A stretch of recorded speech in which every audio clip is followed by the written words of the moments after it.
ઇશારો કરો ને એમ એટલે ત્યાં પહોંચી જાય. પાછા ત્યાંથી તમે આમ જરાક ઇશારો કરો ને ધડધડ આમ પહોંચી જાય. આ મન પાવર સ્ટીરિંગ છે. હા, ઓટો. આમ વિચાર કરો ને એટલે તમે કઈ દુનિયામાં પહોંચી જાઓ. આહા, અપ્સરાઓ નાચી રહી છે ને મજા મજા ને 56 ભોગ ને ઓહો હો હો, આપણે તો રાજા. ભાઈ, મનને વાળો, મારશો નહીં પણ મનને વાળો, સમજાવો, આનંદ કરવાનો, બધાને કરવા દેવાનો. હા, અહીંયા ઉત્તરાએ આવીને પ્રભુને પ્રાર્થના કરી છે, હે કૃષ્ણ કૃષ્ણ મહાબાહુ, ભક્તા નામ અભયમ કર. જે ભક્તોને અભય આપે તે કૃષ્ણ.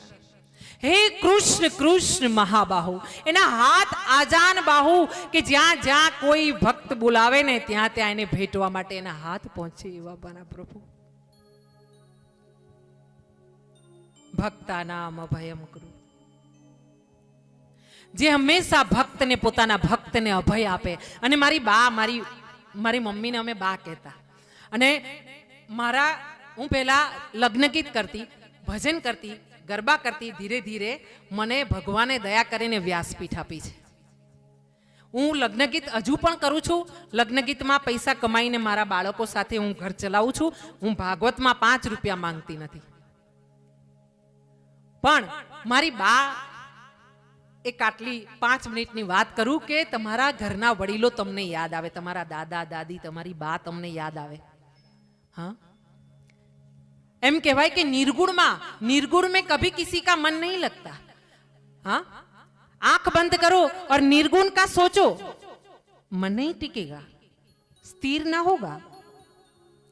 मन को आदत है स्वरूप की, स्वाद की, सुगंध की, गुण की. અને એટલે પરમાત્મા નિર્ગુણમાંથી સગુણ થયા છે આપણા માટે કે આપણે એમનું સ્વરૂપ જોઈએ, એમના સુંદર શણગાર જોઈએ, એમનું ગુણવાળું સ્વરૂપને સુંદર જોઈને આપણાને એમાં મન ટકી જાય કે આ મારો વાલો છે, એની મીઠી મીઠી વાસળી છે. હા, ને મારી બા, મારી જન્મદાત્રી, મારી માં, એનું અહીંયા નામ ના લઉં ને તો એનું ઋણ રહી જાય મારા માથા પર. મેં આ ગંગાજીના કિનારે પહેલી વાર એમને પધરાવ્યા હતા. એમના અસ્થિ પહેલી વાર હરિદ્વાર હું એમને લઈને આવી હતી. એની બહુ ઈચ્છા હતી કે મારે હરિદ્વાર જવું છે. પોલીસ ઇન્સ્પેક્ટરના પત્ની ત્રાજવે તોલાય એવું સોનું. અને મેં નજરે નજર જોયું, કારણ કે હું 6 બહેનોને એક ભાઈ, એમાં સૌથી હું નાની, અને હું મારી બા સાથે સૂતી. મેં જોયું હતું કે ટ્રંક ભરીને મારી બા સાથે પૈસાની ગड्डियों હતી, 2 ટ્રંકો ભરીને. તે સમયે ચાંદીની તો પાટો હતી મારી બા પાસે. હા, અને એને છેલ્લા સમયે મારા બાપુજીના ગયા પછી એને હરિદ્વાર આવું તું ના અવાયું મારી બાથી. મેં કીધું પરિવારને, ગાડી કરો, બેડવાળી 14 સીટર, પાછળ બેડ આવે, એમાં લઈ જાઓ, એક ડોક્ટર લઈ જાઓ, ખર્ચો મારો, હું નહીં આવું, તમે લઈ જાઓ. તમે